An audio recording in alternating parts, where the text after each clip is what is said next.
All right, Chaz, let's get right to it. When it's all said and done, the Reds might be a playoff team. I mean, that's what the next 5 weeks or so are about. But until we know what they are, let's spend a few minutes and spend some time on what they are not. These are not the Rally Reds. They're just not. I mean, the numbers show that. The entire season, 130 plus games, they've won 3 times when they've trailed after 6 innings. They've won twice when they've trailed after 8 innings. They're not good in extra innings. And we saw some of each of those things in the first 2 games of that series against the Diamondbacks in Arizona, which reinforces the importance of pitching, specifically starting pitching, starting games well. So, Chaz, is that still the recipe? Do the Reds still have to win with pitching as they head for the month of September? And what did you learn in Arizona? Yeah, just look at it kind of not at quite the fundamental level, but the fundamental level of what that series was. While they did make it more of a game on Friday, I still think they lost Friday because of Zach Littell and the impact his short start had on the bullpen. And I look at that more than any specific decision or any specific situational hitting example from later in that game. And then on Saturday, they lost because of Andrew Abbott. And on Sunday, Brady Singer continued to stretch where he's been one of the most important Reds. So, I do look at it as something that simple. It's how the Reds are built. It's how they've won the most this year, and it's how they've lost some games recently.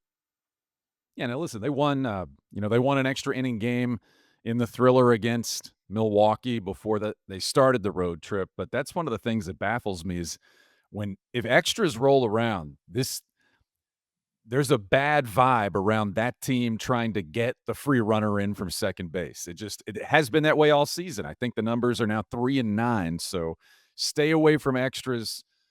If you can pitch well, get a lead, and hang on to said lead, that seems to be the best thing going for Tito and his team right now. That might have to be the recipe. You also have to win some close games. I mean, they blew open a close game on Sunday in Arizona in the 8th inning, but they've lost a lot of one-run games, and the schedule suggests, Chaz, that they may find themselves in a lot of close games down the stretch. You might have to get used to it, and you might want to find a way to win some of those too. This also, while we stress the importance of starting pitching, brings us to some different corners of the roster, like the whole extra innings thing. Santana and Pagán are out by then. That highlights kind of the middle tier of your bullpen. And um, Friday's game, for example, like how they approached the game in extra innings. Well, what I go back to was the decision to bunt back to back at the bottom of your lineup. So it's that tier of the lineup as opposed to, the guys performing better at the top. So a lot of these close games again highlight the margin for error, highlight some fascinating areas of the roster where they have decisions to make. And it makes for again a Reds team that could go a lot of different ways in terms of the people they put out in big spots, and then of course how those guys perform. Let's get into it then, shall we? Welcome to Power Stacks, proud members of the Growler Podcast Network. Coming up, how does the story end? What will be written and said about Hunter Greene when this season is all said and done? His take on writing that final chapter of his story down the stretch. Also, Chaz, sweet or unsweet, would you like some sugar with your bullpen? Thoughts on Zach Maxwell's big debut in Arizona and if he might be a key ingredient for the Reds bullpen the rest of the way.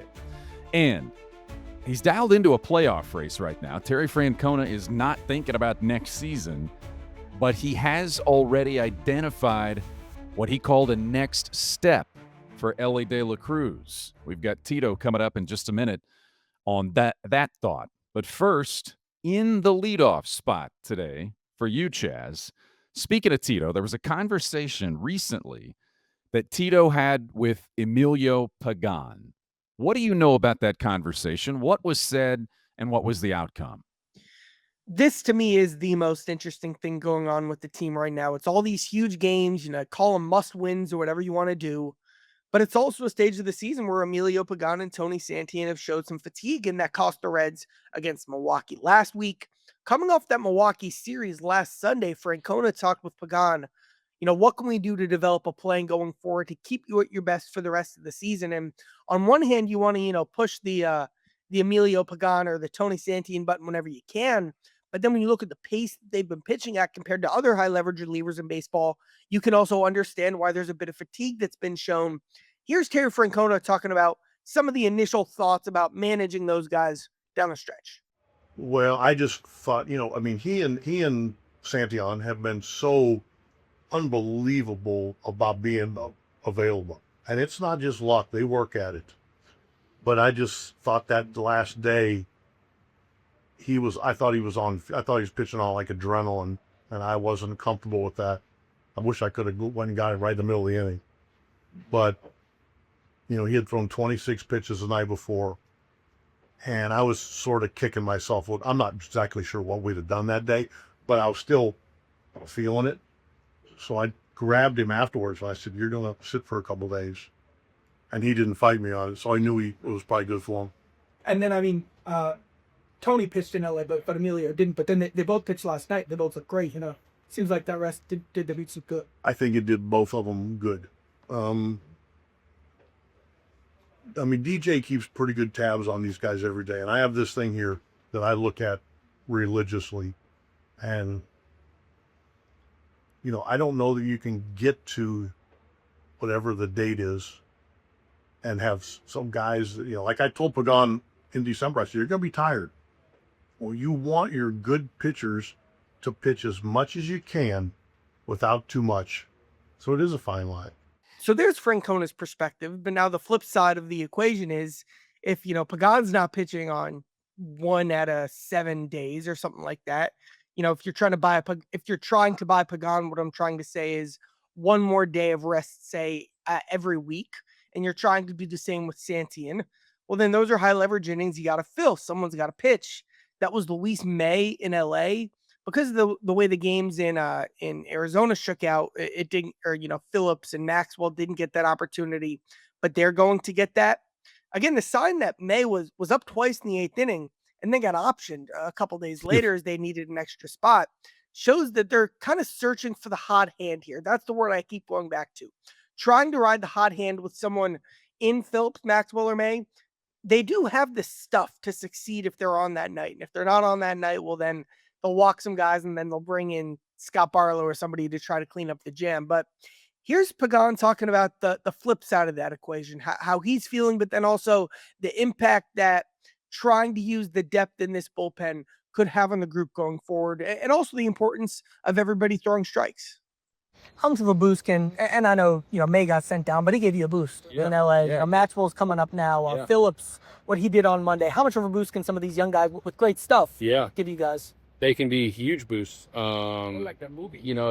Our job is to, as the older guys on the team and guys that have been around, is to just kind of show them what it means to be in the big leagues on a day in and day out basis, because there's no question about it that they have the physical capabilities to come and help us and help us get to where we want to go. And not only this year, but in the years coming, like those 3 guys specifically are going to be a huge part of this pitching staff. And, they all have specific unique traits that the other one doesn't. And so they play really well off of each other. May's sinker is way different than Maxwell's four-seam. Phillips's four-seam is different than Maxwell's because of the extension, and the breaking balls are different shapes. But they're all super talented. They all work really hard. And so the physical stuff's going to take care of itself. And, for the most part, we're just trying to stay out of the way. Again, for us, the veteran guys, it's like, hey, this is what to expect on a day in and day out basis. This is what is expected of you from the organization, and just kind of going through those little things, because the physical talent, they might be the best guys we have. Last thing. And so, all right, I pitched one game and I couldn't throw a strike and I got pulled. So I don't know a thing about strike throwing. 3rd grade. Kind of just feel like if you guys throw strikes down the stretch, you're going to be in a great spot. It's a boring answer because people get tired of hearing it, but yes, it's a fact that when pitchers throw strikes, they become better pitchers. And it's really as simple as that. It doesn't matter what time of year it is. If you find yourself in plus counts, more often than not, you're going to get a good result. If you look at the numbers, batting averages go way down, slug goes way down, expected numbers go way down when the hitter's 0-1, 0-2. And so, That's true if you throw 100. That's true if you throw 85. The reason I phrased that question to Pagán the way I did was because it's really easy to be the guy who sits up in the press box or the guy who sits in your seat or sits on the couch and says, throw strikes. But I think that's it. I think, frankly, it's as simple as that in the back of this Reds bullpen. Now, that's a multifaceted, complex response, which is that, like, all right, for Pagán to throw more strikes, he needs to be a bit fresher. Same with Santi, and they both struggled with command a bit more when they pitched a ton. And then with Maxwell, with Phillips, and then with May when he's back up, they've just got to throw strikes for strike's sake. We all know how that goes. So I think that's just it. I think it's as simple as that with guys who have big stuff in the rookies and then the veterans who were battling fatigue. I think we all appreciate the question because we all immediately envision third grade Chaz. And so, not to bog the conversation down too much, but third grade Chaz, do you remember the name of your team? Just the school team, the Okay. third grade team or whatever age that was. Okay. I remember well, the game. I remember the That's kind of experience. well, wait a It's minute. a That's true kind of an story. underwhelming answer that you don't even have a name for your team. It was just the what's of, your school. We were the Stingers. It was a okay, bad there you nickname. go. I But got a lot you, of school pride, but it's a bad nickname. I know, but you hesitated to say we were the Stingers. For some reason, you wanted to withhold that information, so I don't get that part. So we're painting the picture now of the third grade Stingers. How were you given the opportunity to pitch? And then if it really did only last, one hitter, how did that play out when you were removed from the game? So I was a third baseman. That's how that was my thing. And I was a nice little player for that level, for that age. But okay, sure. Thanks for keeping me in check, Brian. Everyone pitches, right? Like all right, give it a shot, kid. And I go up there, and so it wasn't one batter. It was I walked the first two guys, or shoot, I like get a ground out, and then I walk two guys back to back, and I don't have it. Pitching's not my thing. I don't even like. I was up there, I was competing, but I know that this isn't going to be my future. I get a mound visit, and it says, all right, one more walk, you're done. And then I kid you not, I get a line drive to the second baseman, turns into an inning-ending double play. I do a Graham Ashcraft style fist pump, but I didn't walk anyone else, but I still never got another chance. Probably well deserved, but he said he was going to pull me if I didn't walk anyone. I didn't walk anyone, so I should have stayed in that game. But apparently, I was not going to save that one. See, the picture that I had in my head was you walk a couple of guys, your coach comes out and says that's it. He takes you and removes you from the game. You cry all the way back to the dugout. Then there's a conversation with your parents after about, hey, Charlie, it's going to be okay. All of that, not the inning-ending double play that you induced. So, see, that's quite a different story than I think you painted with the way you framed it. I still lost because I still was never trusted to pitch again. You know what I mean? Like I was so far gone that I couldn't Why even. not? Also, I didn't really want to. I mean, not that I didn't want to, but I loved playing third base, and I was a bat first guy, and I never had arm strength, and I remember I did do the Bronson Arroyo kick just because why not? It did Okay. work for me. Okay, but listen, don't undersell your arm strength because they don't put third graders at third base who can't get it across the field to first base. And so there was something about that. Coach thought, okay, he could probably use that arm to pitch. I'm proud of you, Chaz. And producer Kent wants to know they actually had mound visits in third grade. Did they track those visits? And you had you only got 2? I believe it was Mr. Voss who did the mound visit. Mr. Shout out Voss could Mr. probably Voss. do whatever he wanted to do. Okay, that took us off track for just a minute, but I think it was worth it. I want to go back before we move on from the bullpen conversation to specifically Maxwell. You've brought up his name now for a number of shows as potentially ending up here with the Reds and contributing. And after we watched him throw, after we all talked about the big sugar thing and had some fun with that, at the end of the day, guy had 5 strikeouts, in his performance, gave up the 1 home run. But even before, and I was a little surprised, I'll put it this way, I was a little surprised after the game that Francona, when asked about him, said he was okay. And you don't want to get carried away. You don't want to, this is one appearance by one player. You don't want to get carried away. But he touched 101.5, struck out 5, and had no walks. And Francona said he was okay. Before Zach Maxwell took the mound, when we talked to him just in the clubhouse when he first showed up in Arizona, he understood the assignment. When someone asked him, what's been different or what's allowed you to pitch well enough to get to this level and make this jump, he said, and I believe this is pretty close to actually what he said, good things happen when you throw it over the plate. That statement came from watching Luis May, and that statement it's a pretty basic baseball statement, but he'd seen Luis May up, he'd seen Luis May struggle with walks, and he saw Luis May come back to Louisville. So Zach Maxwell gets it, and now if you can figure out how to manage 101 and then 89 on the breaking pitch, which he did in that performance in Arizona, if you don't walk guys, like Pagán said those guys might be the most talented guys we have in the group. Do you think Zach Maxwell, do you think Big Sugar is going to hang around or can contribute in that way? They'll have to send someone down when Lodolo comes back. I don't know what they're going to do there. I've always been a Zach Maxwell guy, and he's kind of my pick to click among this kind of wave of guys who have been in AAA for, May, Richardson, Phillips, Zulueta, Lasorte. Maxwell's been my pick to click. I also think the most important thing with him is kind of the demeanor and the persona. And let me tell one quick story. And all right, Good. I tried to confirm this with Maxwell. He vaguely remembered it. I don't have it might be a little apocryphal. It might be a myth, but there's some kernel of truth in here somewhere. So a source in the Reds organization told me like a year and a half ago when I was checking in with one of the pitching guys that he went to see Maxwell in Double A, and Maxwell was pitching very well in Double A.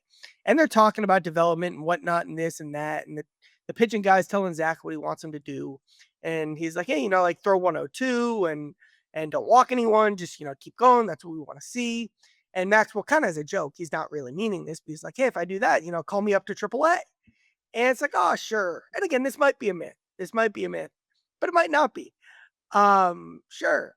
And then like Maxwell has this unbelievable inning. Apparently the myth goes where he like hits 102. He strikes out the guys. No walks, dominant inning. And did Zach Maxwell wink at the pitching guys? He left the field. I don't know, but that's the myth. That's the story I heard from the pitching guy's side. Zach remembers having those conversations with the pitching guy in the Reds organization. Would neither confirm nor deny some of the details, but even if it's not true, like that's Zach Maxwell for you, and that's why I really like this guy and what he could be. Yeah, I think I'd like to revisit that tale. If Maxwell does hang around, starts to pitch well, maybe we revisit that and see if we can dig a little bit deeper and get that story verified, or that myth. We can categorize it as that and still just enjoy it as a good story. I like that. Let's do Tito's take now. And as Terry Francona, Chaz, speaks with all of us pregame, postgame, on game days at the ballpark, often he brings up players he's managed or played with before. Every manager does this. It just kind of provides them context or a reference point. And the guy's been doing it a long time. You get, 2,000 plus wins. You got a pretty deep Rolodex of players and people that you can reference. And listen, no one does this. He's not comparing current players to former players, apples to apples. He's just given a reference point for things he's experienced before and things he's experiencing now. He made a point recently speaking about Elly de la Cruz, and he brought up Scott Rowland's name, Hall of Famer Scott Rowland, where Francona had Scott Rowland during his managerial stint with the Phillies. What was that reference? What was that conversation? And then it kind of led us to another step and another conversation about De La Cruz. Well, it started with what the real story of Elly's season is. And like, I can't pound the table, yell it into the mic enough. Like Elly playing through the hamstring injury, then the quad injury, then still playing every day. And I know he's been cold. Still posting, I believe, a pretty much identical OPS to what he had last season while playing improved defense. Still not great, but improved defense to last year. and making fewer outs on the bases. Like Elly is doing all that while playing every single day, while battling the hamstring then the quad. That's a heck of a season. And Francona was talking about, Roland's desire to play every day. Then he got into Roland's base running, which is something that Scott's kind of legendary for, even though he wasn't a burner. I've heard more about Scott Roland's base running than like anyone during my time covering baseball. Like he's the guy you talk about. And then Francona was talking about kind of the next step for Elly. He used Roland to get into that. Here's Terry Francona talking about the next step. Like, I think the last piece for him is like when he steals, he doesn't pick up the ball. Some guys have trouble doing that. Next spring, that will be a focus for us, because when you know where the ball is, like on those balls that you were referring to, we scored, you can see how devastating he can be. So I want to try to give him, and we can't do it now. We just can't start practicing stealing bases in August. But I want our entire team to, because if the majority of our guys, when they take like that second step, if they can glance in and get used to it, they're going to be much more intelligent base runners, because they're going to know where the ball is. And it keeps going back to the theme, the word I keep using, the scheme change that that the Reds are going through this season. Kind of like the Bengals. And I really mean that. Like, part of the reason why Elly's not running much, sure, probably there's a physical reason in there, but just overall, the identity of the team on the bases has shifted a lot, and there's a lot to teach. And that's maybe even the kind of thing you don't plan on thinking about a ton in spring training, and then it's July and it's like, or August, and it's like, yeah, let's plant that seed and put a pin in that and get back to that in February. That's again another example of the scheme change and the identity and the philosophy you're seeing about who the Reds want this team to be, playing with Francona's style. And the point about what he said, first off, I thought it was fascinating that he brought that up and said, here's the next step for De La Cruz. And we're not going to do that now. We're going to do that in the offseason. But he's already, as he's gotten to know this team and his players, he's focused, how many times can we say it, on winning every day, win the day. But he's already also developing a big picture about players like De La Cruz and thinking about next steps and just picking up the ball when you steal, just increasing your awareness instead of just putting your head down and being lightning fast, which De La Cruz is, and getting the next 90 feet. You become a more dangerous player when you're more aware of just more than just the next 90 feet and locating and picking up the ball and figuring out what's going on while in the process of burning your way to second base is the next step. And that's a pretty nuanced part of the game that Terry Francona is already thinking about with Elly De La Cruz. And the Scott Rolen comparison was just about De La Cruz playing every day, how much he wants to play every day. And Rolen was the same way. And he said sometimes Rolen would just run himself into the ground and you'd have to stop him and give him a day. And he said, I'll do the same with Elly, no matter how much Elly might protest. I'll do the same with Elly if I feel like he gets to that point where he's run himself into the ground. But he said right now he hasn't. And so he's just going to stay out of his way and let one of his best players, one of his most driven players, play every day. Yeah, at some point the manager has to protect the player from himself. He doesn't feel like it's gotten to that point with De La Cruz yet. I don't want to use the word tired. Elly looked a little, I don't know, maybe late on some pitches, maybe not drained. I don't want to go that too far either. But all of these words you can accumulate together, put in a word cloud, find a synonym, and somewhere in there is probably the biggest reason why Elly, has had the quiet month that he's had, why he has one homer since the start of July. I do think that the scoring from first twice against the Angels was like a relief almost, was a confidence builder, was a boost for him. He's had a good week, and he's made some nice, strong, powerful contact, even if the line drives haven't left the yard. So yeah, he's battled some stuff. And, I've got a story up in longer detail, maybe about what and again, I don't want to say gone away from him, but somewhere in there, as you guys know what I'm trying to say, just listen to the tone of my voice. Like that's where Elly was at. I do feel him getting out of that sincerely. Like I feel good about Elly just being Elly down the stretch this season. Did you notice that's the first time I rang the bell? I have the bell. I traveled with the bell, and I literally forgot that it was sitting next to my coffee, and I forgot to ring the bell. So I'm going to ring the bell, and we'll do the Reds' milestone moment of the week. In this case, we're going to say moments of the week, the debuts of Zach Maxwell and Will Banfield. Both names that we've heard before on this show. If you listen, they're here. They're contributing. You don't know what or how much they'll contribute down the stretch. That's part of the conversation. But things like that, call-ups usually tend late in the season, Chaz, to end up playing some sort of a role. So congrats to Zach Maxwell and Will Banfield on being called up this week. And as always, our Reds milestone moment of the week is brought to you by Glenville Ave. And Chaz, we got some exciting news about our partners with Glenville Ave. We got to thank the Stacks Pack, as we're going right now. The Stacks Pack, the Power Stacks community, has been good since Glenville Ave joined Power Stacks.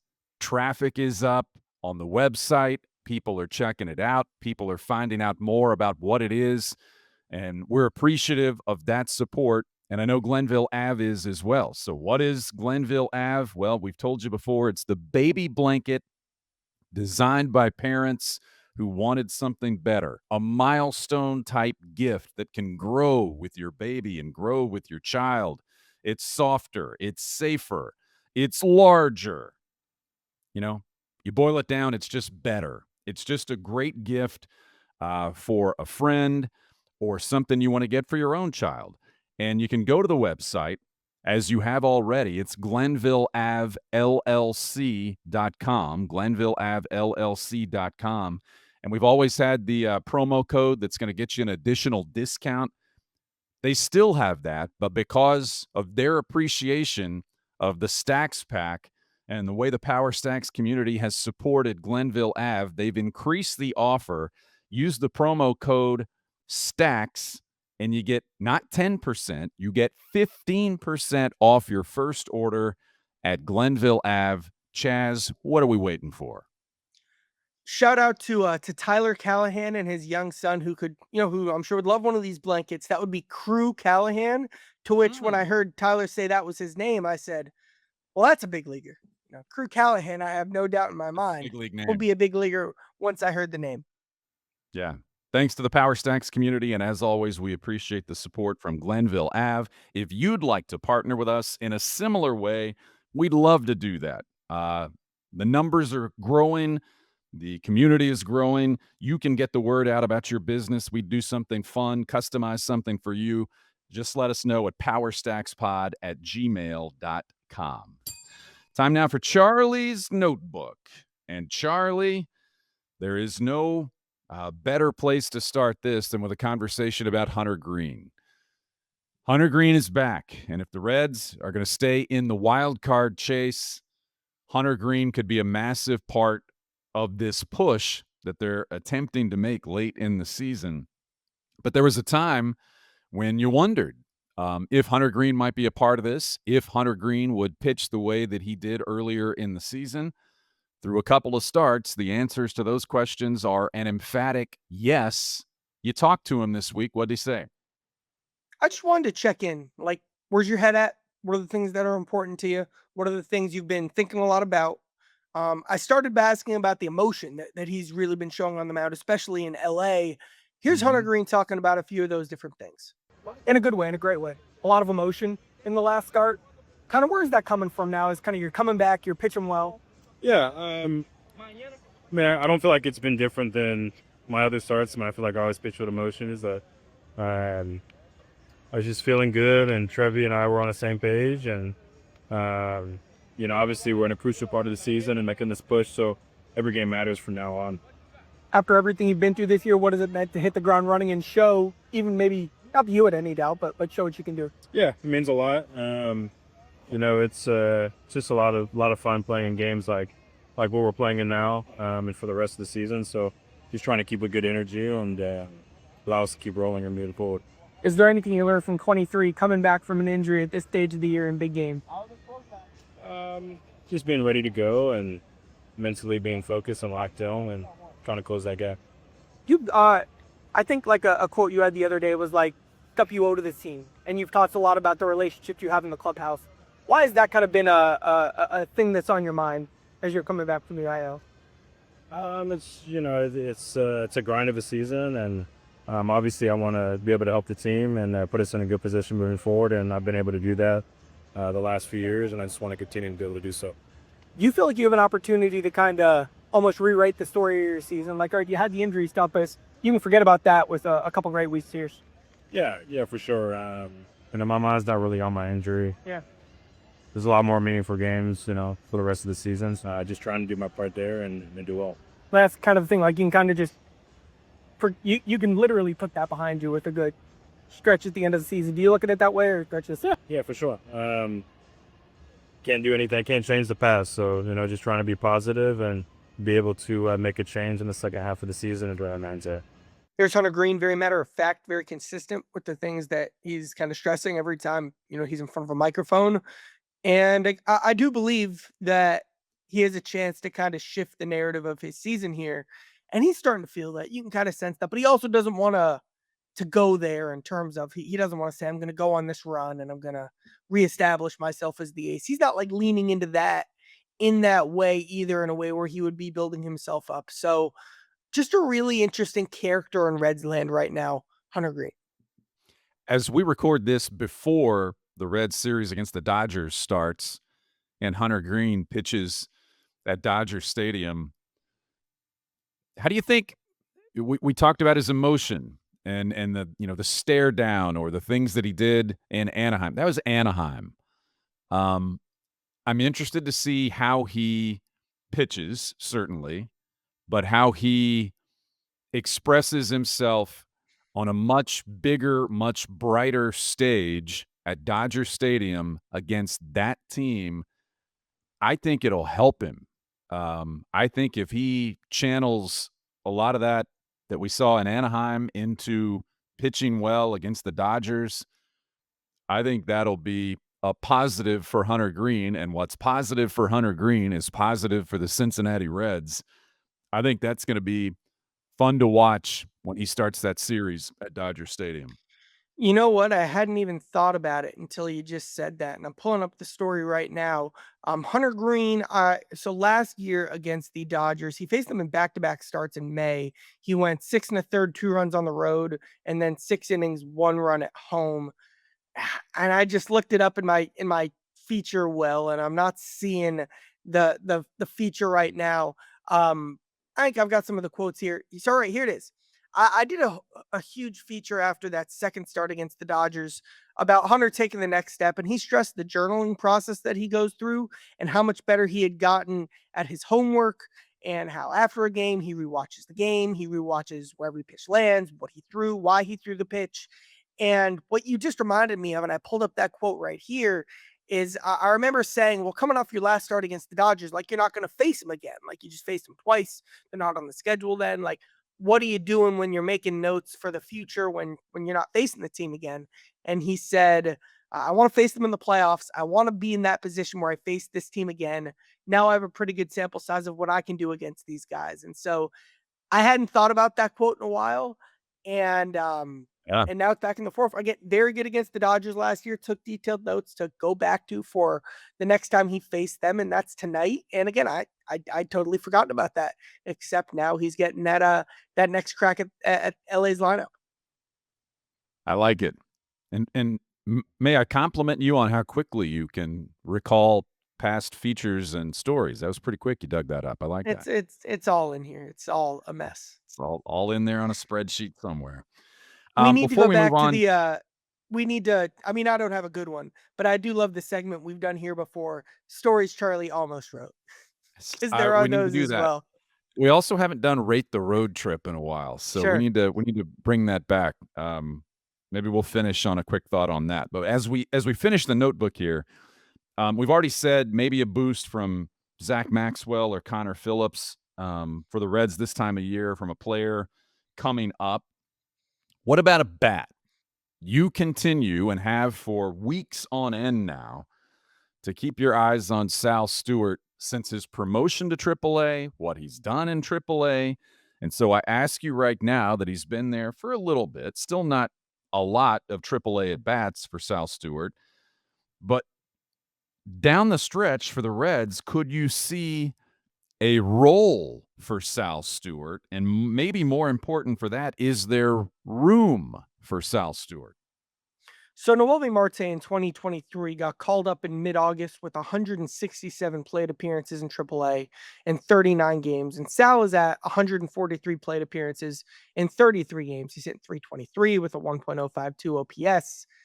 He's Sal Stewart. And then, like, I talked to like Banfield about Sal, and there's this moxie and this excitement that you know about him. And Sal, told me this the futures game, and everyone knows like he wants to come up and be a part of this. There's a bit of a chip on his shoulder to do that.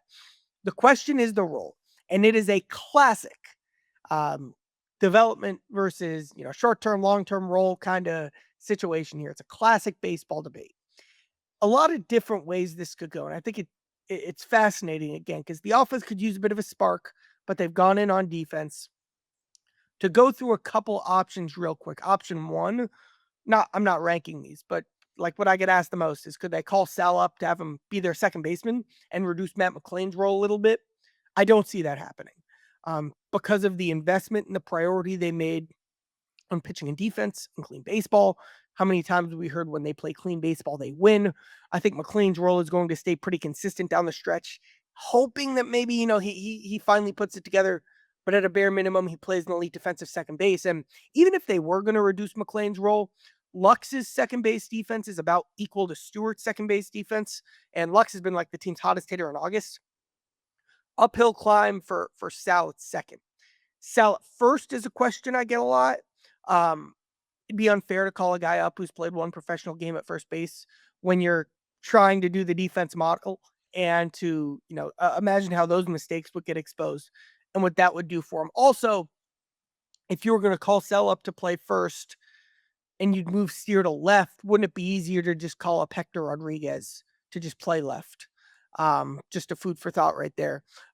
Sal Stewart at DH would be a possibility, especially if Miguel Andujar cools down or ends up landing on the IL due to this quad issue. But the Reds actually, and Tito's acknowledges, they kind of have two DHs right now with Andujar and Lux. They're kind of stuck there. And that lack of flexibility, especially with, again, how hot Lux has been. And then, you guys all love Andujar. He's been crushing the ball, and he's been limited defensively and has definitely been limited athletically. And then Hayes is doing the thing at third base. Now, is there a role for him somewhere? Probably, especially when rosters expand. Be a right-handed bench bat. Rotate into the mix for a guy who's cooling down. You guys know how high I am on Sal Stewart's bat. I believe in his ability to make an impact. It's also a team where, like, he would be filling the Santiago Espinal role. And Espinal's not playing already. So, and like the 2022 Will Benson story that we all know, Tito apologized to Benson 3 years later for calling him up in a playoff race in Cleveland and not playing him because he said that wasn't fair to Benson. So a million moving pieces right now. And if you're just calling up Stewart to be a bench bat, like, why not just activate Tyler Stevenson to be your bench bat? Because Stevenson can hit, and Stevenson does know how to come off the bench in a way that Stewart doesn't. So you guys know I'm the highest guy in the room on Sal Stewart, except for maybe some others who are employed by the Reds. It's tricky, especially because of the trades they made and how that kind of blocked Sal. So yes, he could help. Yes, I think he gets a chance. I think injuries or someone getting cold opens that door. I wouldn't put him at first or second right now. Third and DH, they're kind of stuck. It makes it tricky. You might want to wait a bit for that bench spot or until someone gets cold. But these are fascinating conversations that I'm checking in on pretty regularly. And that's why I said, is there room? Like you said, there's a lot of moving pieces and a lot of bodies involved, but it's fascinating, and it could be fascinating down the stretch for the Reds. Update on Tyler Stevenson, since you brought it up. On Monday, that would be today, at Dodger Stadium, he told me he's going to play catch, that he's not catching a bullpen. He's going to play catch with the new guard on his thumb and his glove. He's also going to hit which he said he could already do. So that's a step forward, but you can tell that he wants to get back in, and we'll see if the thumb holds up and he could actually catch in games, or as you said, maybe until that happens, maybe he's just an extra bat off the bench in some way. That's the update on Stevenson. And the Reds have the Dodgers for 3. Big series. Then back home, Chaz, against the Cardinals, the first place Blue Jays, and then the head-to-head series with the team they're chasing in the wild card race, the New York Mets. 3 games, weekend series at home. The easiest way is to do it head-to-head. You don't have any other teams you have to count on. If you can play the team you're chasing head-to-head, the Reds are going to have that opportunity. So I would say this is a large week and a half for this team, as it will take them into early September. And then you can't get away from the fact that it's September. You can't keep saying, there's this much left. When it's September, you're running out of runway there, and you got to make things happen. And they're firmly at the stretch now, give or take the Cardinals series. But I think the Cardinals are, I know they're not contenders, but they've been playing okay for a team that was sellers. Yeah. I mean, you look at the way they lost Wednesday in LA, and then the way they lost the series in Arizona, and you add that with the struggles they had against Pittsburgh earlier this month and the struggles they had against Atlanta earlier this month. The soft stretch of the schedule, it's over. And it's also a Reds team that has truly shown that it can beat anybody. It can win a series against anybody. Look what they did against the Phillies. Look at what they did against the Rays. I guess the Rays weren't that good. Against the Mets is what I was trying to say. Against the Padres, against the Tigers.